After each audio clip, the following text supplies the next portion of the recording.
Well, I was out on the sands cockling, and this figure, you could see him. It was Gren Harrison. He was a really nice bloke and very fair bloke. He was like policeman of the sands, they called him. He was what they call a beck watcher. He worked for the Northwest Water Board. Now, it was his job really to come out on the sands to make sure the fishermen stuck to the bylaws.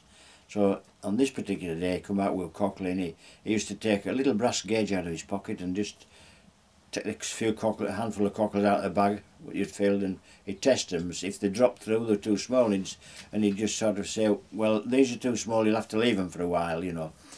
But at the same time, on that day, he said to me, on the way home, he was walking aside of us in the cart, and he said that the guide at Grange over Sands was giving up his job, and he thought, would I be interested? He said, yeah, I think you're just a likely person for the job.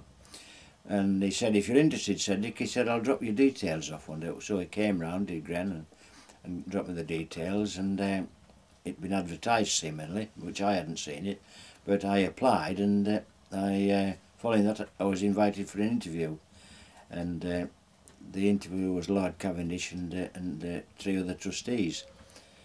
Seemingly there was only one other bloke, fisherman, applied, and I was chosen. Now, I'd never been down to Guides Farm before, and in those days it wasn't the Lord Cavendish's, now it was his father.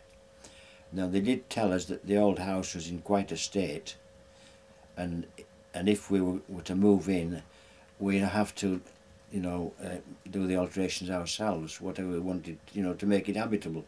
But we just loved it when we saw it, and I always had the love of the sands. There was land went with it, and we could keep a few animals, and that's how we started off. It was hard work, but we loved it, and we've been here now 47 years and loved every minute of it.